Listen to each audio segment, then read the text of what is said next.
And we are live. Here we go. We're just getting started here. And then also we're going to go, do you want to stream it now? Sure.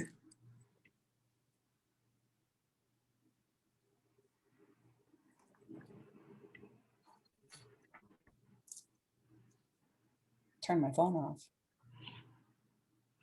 Yeah.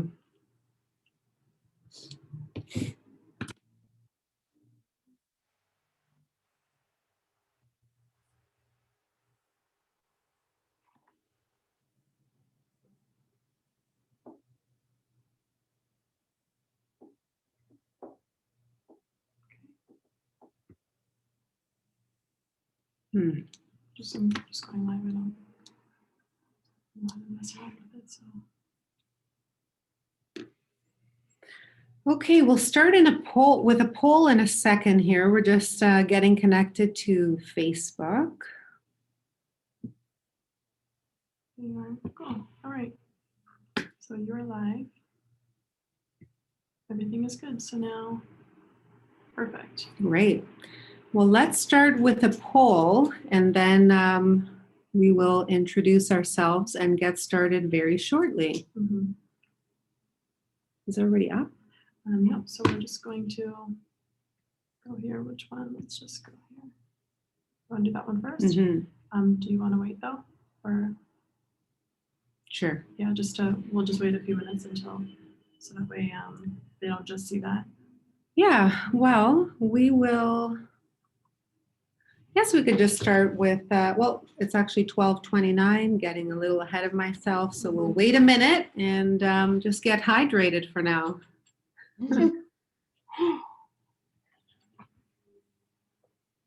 I'm so excited to do this with you today, Alison. Me too. Never enough opportunity to talk about this. For sure. It's such an important topic. And I mean, like this all came about in our last conversation when I was asking you kind of what you were up to. And I know you're always up to so much. You do so much. You're such an amazing lady, amazing mom and, helping out with BIAs all over the world.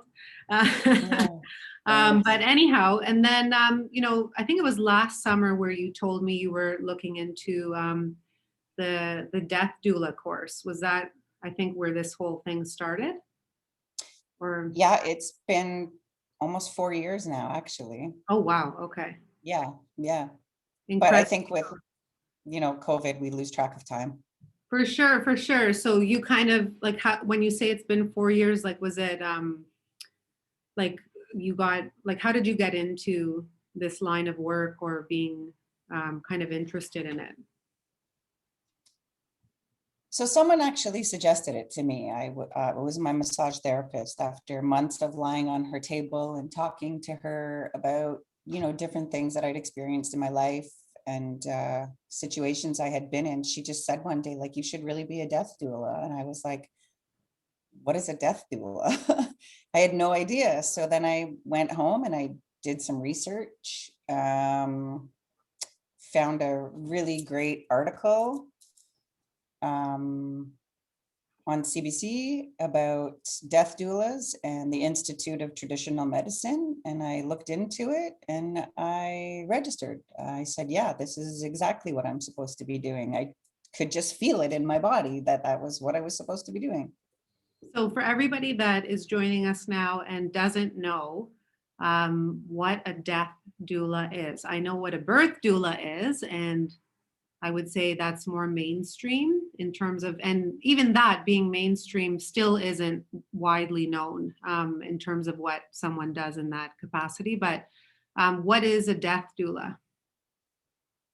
So just like you said, very similar to what a birth doula would be. And it's really just someone that is in a non-medical support role, a support person. So someone who's going to be there to hold your hand, to provide emotional, spiritual support, to help initiate conversations about the dying process, to make it a little less taboo, to help people plan their death, to talk to them about their wishes and to as I said, just have conversations about what that can look like for you individually, and how you want to spend your last days.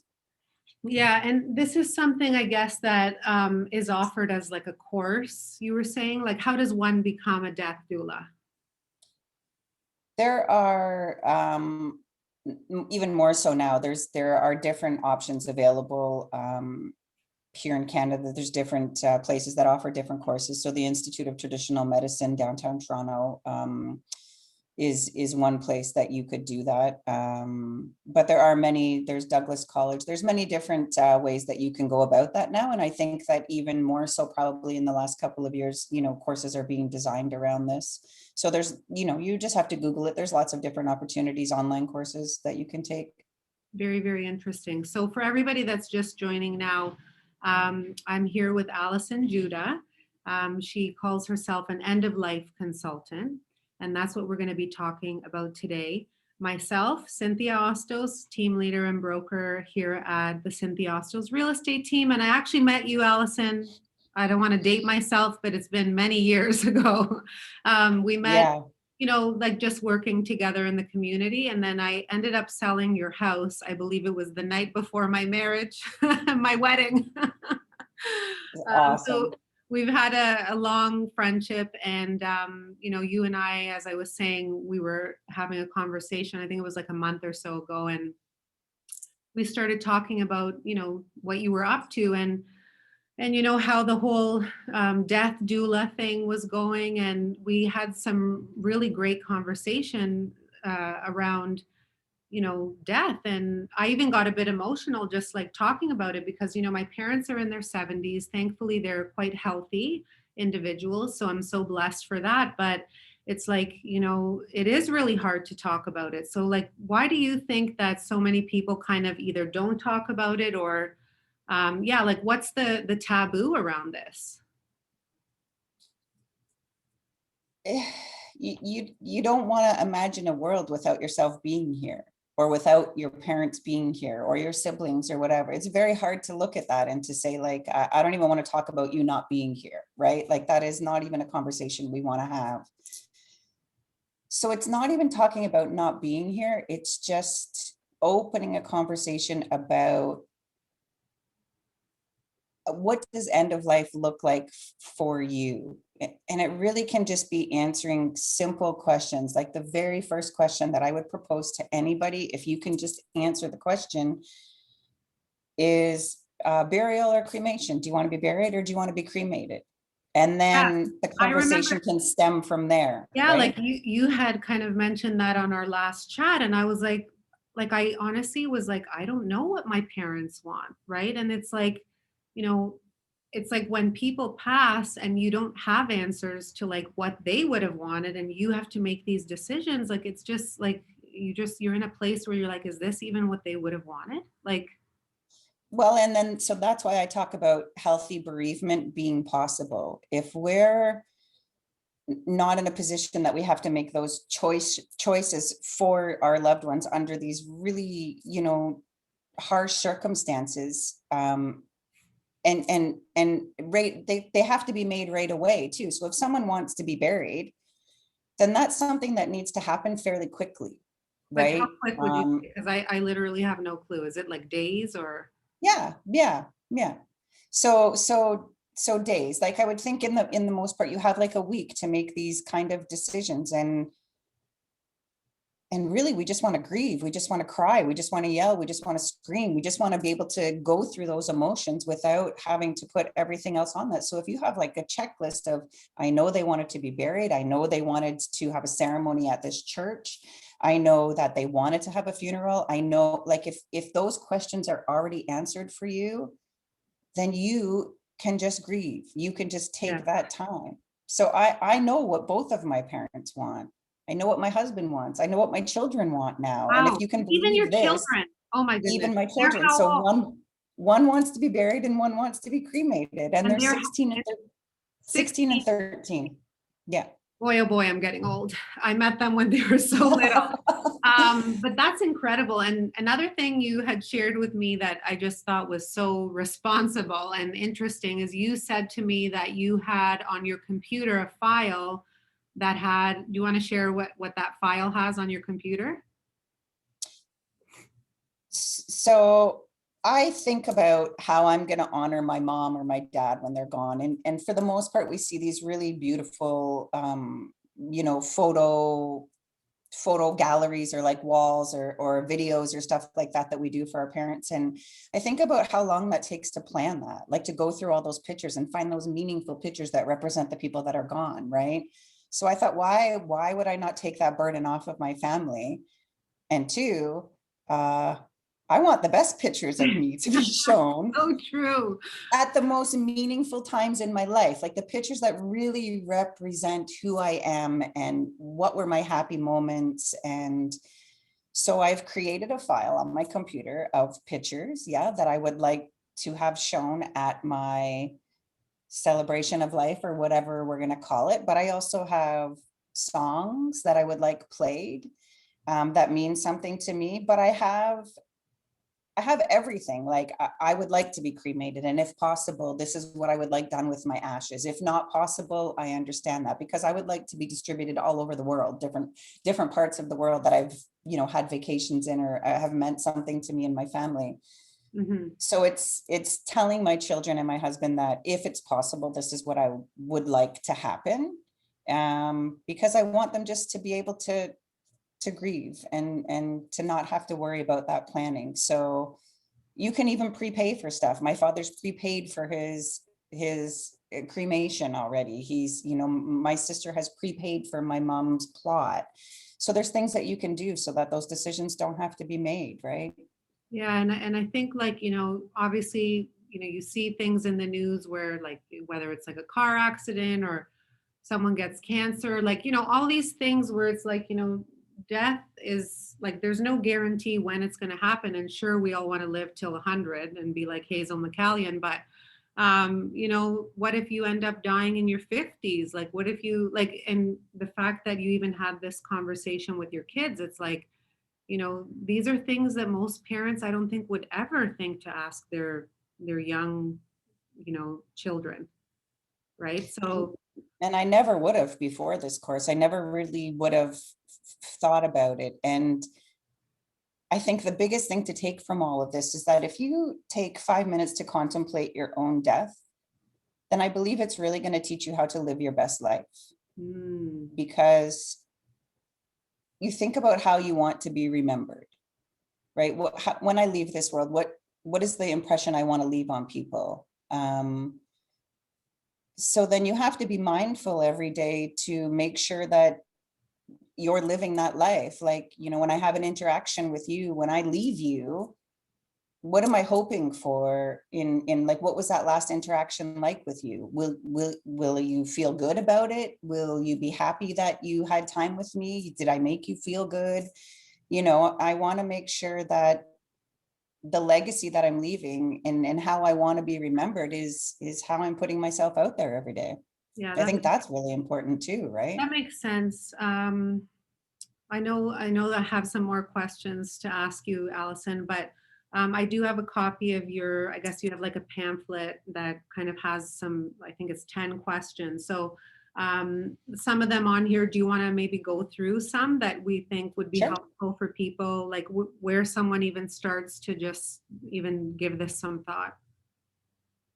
So as I said, I think that very first question that we can ask ourselves is cremation or burial? And then you can take that one step further. So if you want to be buried, do you want a green burial? Do you want a casket? Do you want your casket protected in cement? What church do you want to be in? Where would you like to be? So all of these other questions can stem off of one question. So that is the very first and most important question, I think, to ask. Yeah, I and think I was just one of the gonna things say, go ahead. sorry, one of the things we need to keep in mind is that we might not be allowed these choices.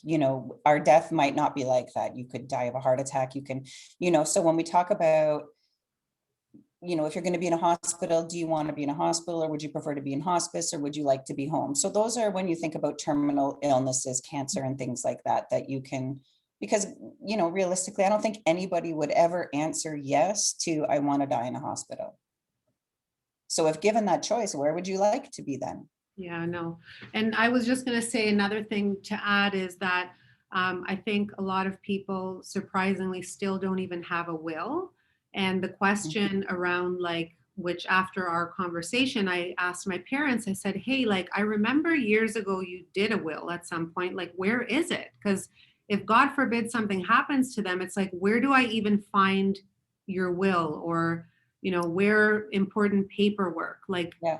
and Yeah. that literally sparked a conversation between us, and they actually couldn't find it in the end. And long story short, we did find a digital copy, but it was if you never ask, it's picture you're dealing with someone that just passed away and you're scouring your house, it just adds to the stress. So I think just having a will and sharing with your loved ones where those important documents are. And I think you even said passwords and things that that's right? really, that's a really important part. So it's passwords, and then pins to your Bank credit accounts. cards and Yeah. So I have an envelope, and my dad gave us all there's I have 2 sisters and a brother, and my dad gave us all envelopes. So it's all of his bank accounts, all of his credit card passwords, anything that we need to know is in this envelope, so that it's easier for us to then go cancel all those things.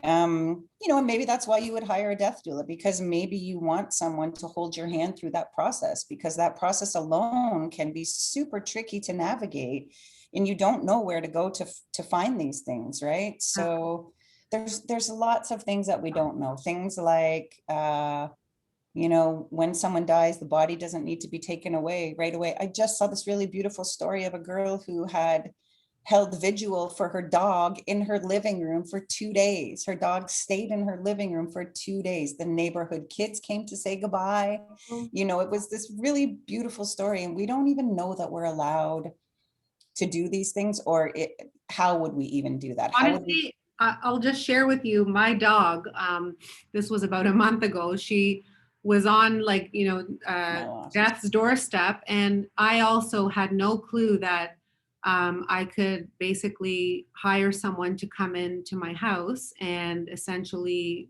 put her down at home. I thought that all dogs had to die at the hospital. So yeah, I had no clue. Alison, you're frozen. You froze on me, Alison. Let's see if we can get you unfrozen here.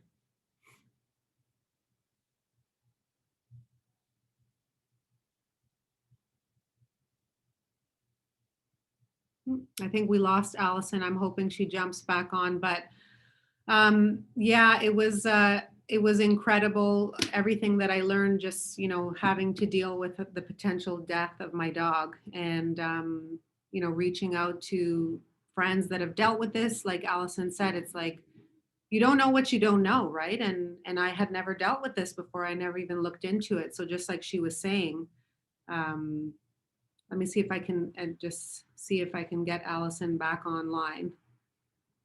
1 second here.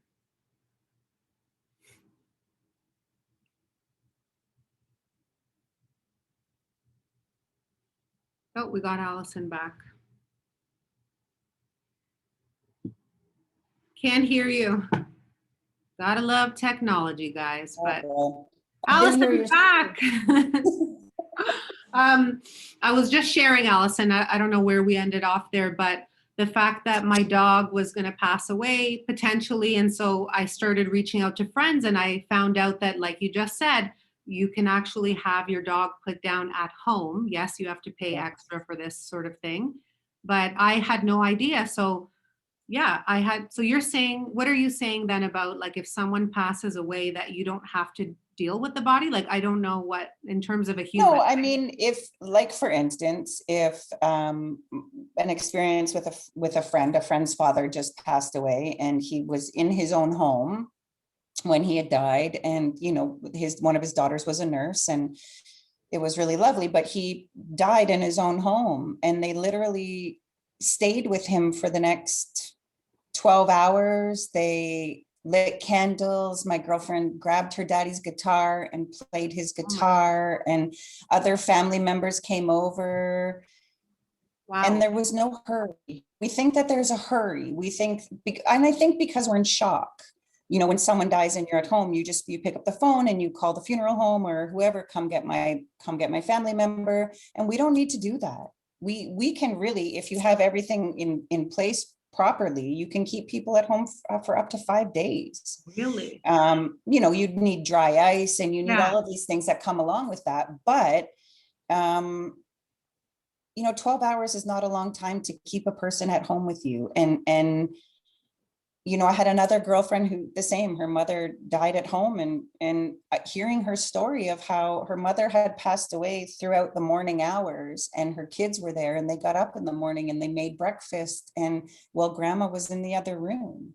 Wow. That is. So it sounds maybe a little morbid or a little scary, but the reality is that alone can bring such healing, to sit with that person and to see that, and to, hold their hand, or maybe with your mom, maybe you want to be the one to give her final washing, and I could imagine with me and my sisters what that would be like, and how healing that would be for us if we were able to have that opportunity to do that, and to sit with them. We don't need to be scared, right? You can tell the nurses at the hospital, give me some time with my loved one. I just want to sit here with Wow. them. And I think that can be really beautiful. And they do say that the hearing is the very last thing to go. So if you have an opportunity to say what you need to say, even after they've passed, they could possibly still hear you. Wow. That's wild. It really is. So, man, there's just so much we can talk about, Alison. Like, it's pretty incredible. And I know, based on people's religion as well, like there's certain traditions, like, certain religions have to be cremated, certain ones have to be buried. But, there's other things like you have here on this list. What stories would you like someone to share? Like if someone gets up and speaks about, a special story or something like these things. And I will there think individually, Cynthia, it's our responsibility. It's our responsibility to provide these things for when it's my life. And, just like when my daughters were born and I got to say, this is what I want my surroundings to be like. True. You could be in a hospital room and you could say, I want the lights dimmed, put a scarf over the lamp. I want to smell these scents. I want to smell some lavender. I want to have some music playing while I give birth to my baby. It's the same thing when we leave. Why would we not want those same things, right? Like, I don't, what's the last thing you want to hear? What's the last thing you want to smell? Of course, the last thing you're probably going to want to hear is your daughter's laughter or something like that. Imagine that that's what you get to leave with, right? Yeah. Rather than the hospital lights or the hospital smells or like the ringing going off or the dinging or the bells. Like, that is not how we want to leave this world. If I can, I want to have snow or rain, like, put me outside for an hour or something and let me feel the snow on my face, or, and then the stories that you want told. Are there specific stories in your life that really represent who you are? And maybe you want to share those. And so who's going to talk about that? I know in my own death, when it happens, that my husband is probably not going to do a very good job of making those decisions, and not for any other reason than hopefully he's going to be sad, right? So I've actually picked people in my family. I've asked my nephew, hey buddy, can I count on you to help execute these things when I die? Because I don't think that my husband or my daughters might be able to do this. And he was like, heck yeah, like, I am your person. I will do this for you. So call on those people that you think might be able to help you, right? Wow, there's just so much that like, and again, people don't really talk about these things, right? And myself being in real estate, like oftentimes, and we deal with estate sales and stuff like this is like, it's when someone passes where families start to argue about the estate, or things where maybe not everyone's on the same page, because again, maybe the person that passed didn't leave enough instructions, right? So it's like, it just causes a lot of turmoil. And it's really unfortunate, like what you see when things like this aren't talked about, right? And the people that work in the funeral homes and stuff are the ones that probably see it the most, get families being torn apart because you don't have a will in place, right? Or your advanced care plan. What happens if you have a stroke one day and you're in the hospital? And just saying, like, if these circumstances happen to me, this is what I would like. My friend's husband passed away, and he was in the hospital hooked up to a bunch of machines, and she was like, I know wholeheartedly that he would not want to be here, so I need to do whatever I can to get him out of here. Because and then that meant possibly taking him home. It ended up that he went to hospice, but she knew that was not where he wanted to be. And again, no, I don't think anybody would want to die in a hospital. I think if you had the option to die in the comfort of your own home, surrounded by the people that you love, that's what we would all probably choose, right? If given that choice. So, it might be a 50-50. So just write it down somewhere. And just on that point, like when it comes to like euthanasia and these things, are they legal now? Like, I don't really know kind of where things stand. I'm so, into the whole real estate world that I'm like everything else. Like, that's why I have, you here with me today to talk about this. Like, what's the whole stance on that? Is it? So that's changing, and it's, things will change as we move along and what their allowances are going to be. But for the most part, if you wanted to choose MAID, medical assisted dying, you would have to have a terminal illness. I have another friend right now whose husband has brain cancer, and he really wanted to choose medical assisted dying because he didn't want to get to a point where he didn't remember things, or he was in pain, or any of these things. And unfortunately for him, it went too long. You have to be of right state of mind medically, like a medical, you have to be of right state of mind. So you have to be able to answer questions. You have to know where you are. You have to know all of these things. So it got to a point where he was, even though he knew his name, he didn't know his birth date. And even though he knew his kids' names, he didn't know what year it was. So because he didn't know these things, he's not qualified now for MAID. And the whole family, I think, is really devastated because this is not how he wanted to go out. So if, my neighbor, her best friend chose it. So she was, the pain was coming on really severe. She had, there was nothing that they could do for her. She had brain tumors as well. And she got to a point where she was just like, I can't deal with this pain anymore. I'm choosing my date. And so like the following week was the date so that she could be highly medicated and not have to worry about the pain that she was in, and knew that in a week from now, that was going to be the time. So she was able to call on my neighbor. She was like, come on over, come lie in bed with me. So my neighbor went over, she got into bed with her. They laughed, they cried, they talked about all of these things.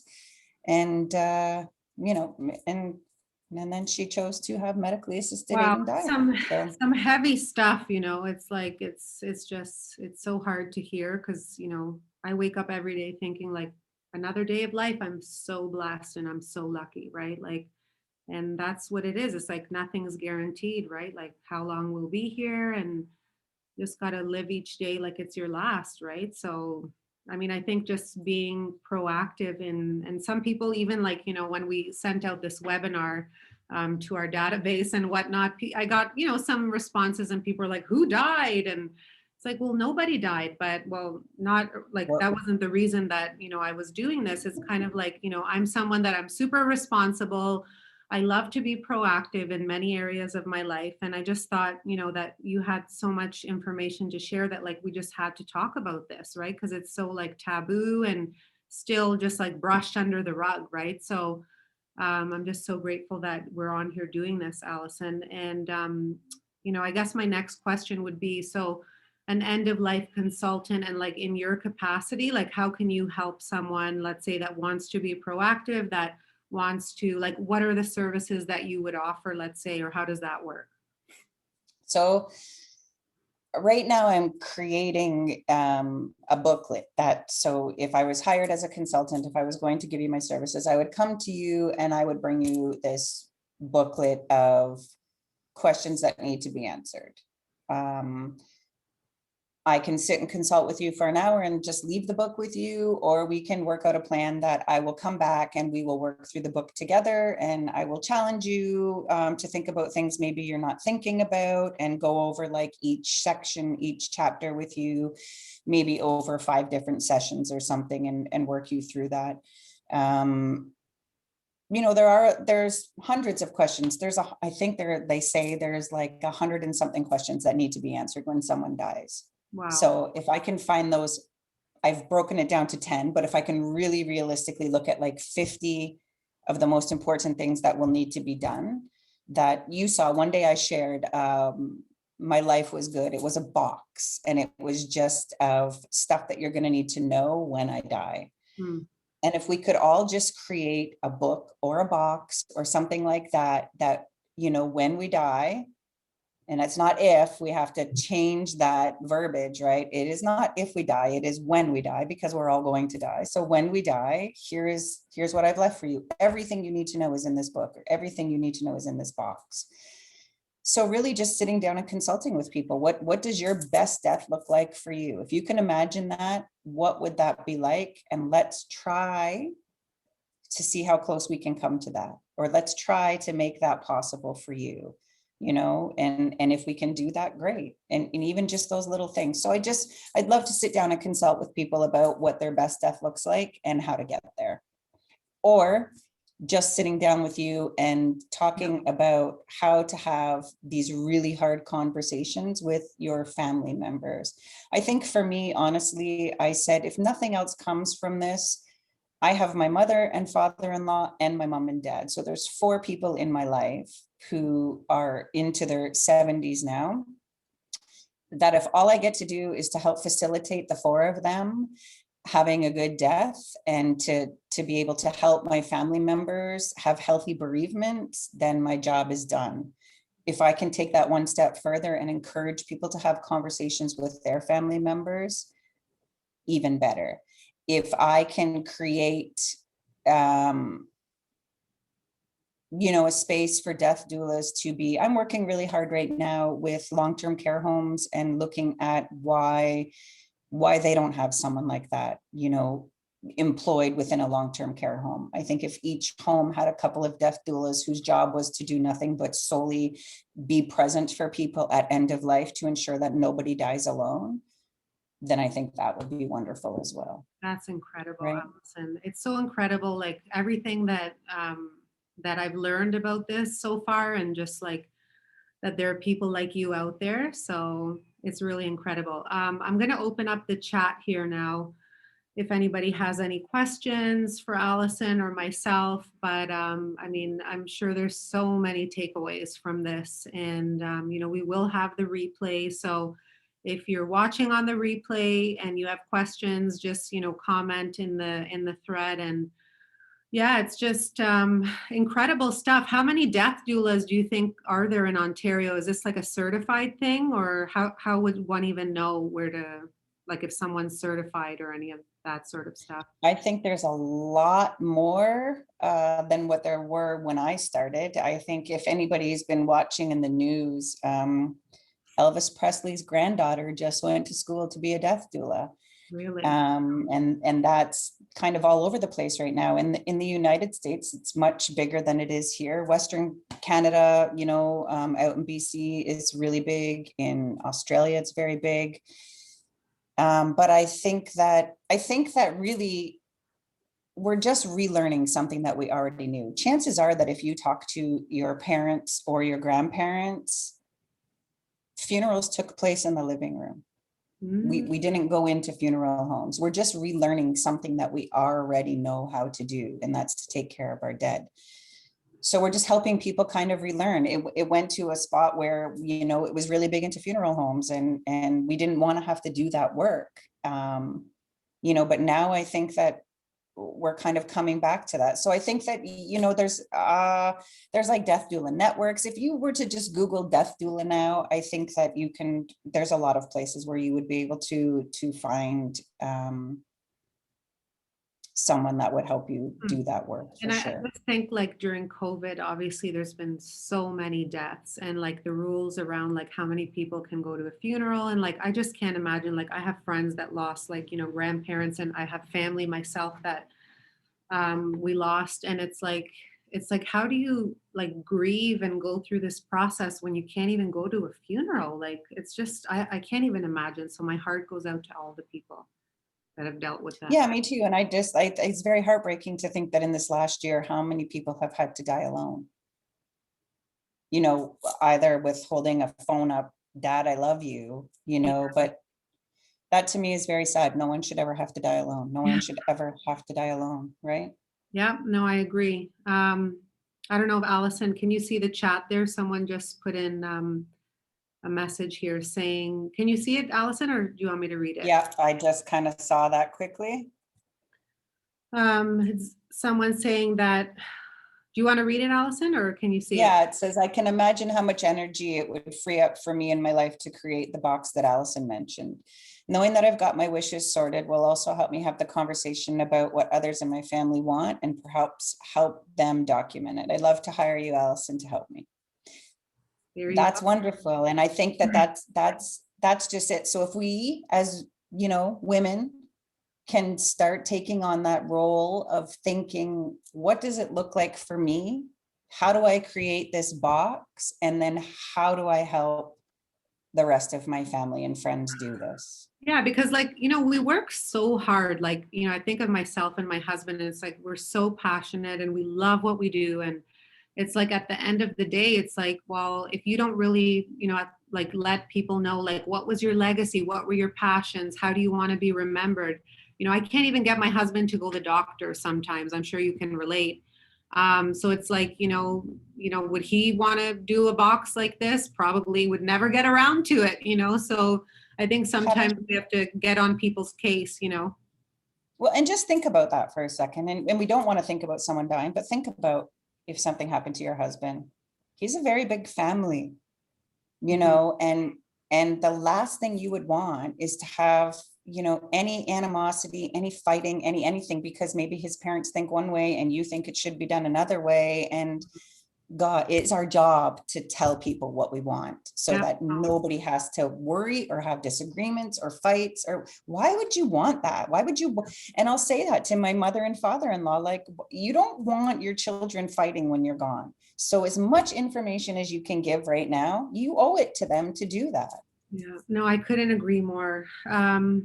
Yeah, I think we've talked about so much on this short, you know, half an hour here, but Alison, if anyone wants to reach out to you or has any more questions, how's the best way to connect?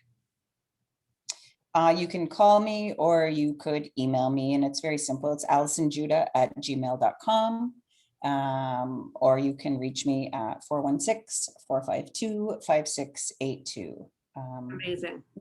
And I can give you some additional information to post in order to get in touch with me. And maybe we can just post those 10 questions to help people start that conversation. Yeah, no, that sounds really great. I just want to thank you again, Alison. I know we're in a virtual world now, but it's so nice to see you. And I don't know if you have any. Thank you. Oh, no, thank you. I don't know if you have any like last minute thoughts or takeaways that you want anyone to have, but you have the floor. No, really, I just thank you so much for providing this opportunity. You know, I could talk forever about this. You know, I think it's really important that if we individually think about our own legacy and how we want to be remembered in this world, and what impression do we want to leave, what is the last thing we want people saying about us, is to walk that walk every day and make sure that you're putting yourself out there in a manner that you want to be remembered. And then have those conversations, even if it's just with a friend, even if it's just that one question, hey, mom or dad, do you want to be buried or cremated? Like, it's, just don't be afraid to have that conversation, because it really doesn't need to be hard. It doesn't need to be hard. Yeah. No, well, thank you so much, Alison. Thank you. Put all your contact info below, and have an amazing Easter weekend. And Awesome. we Thank will you too so talk soon. much. Thank you. Virtual hug. Okay. Okay. Thanks. Bye. Bye. Bye, everyone. Thank you.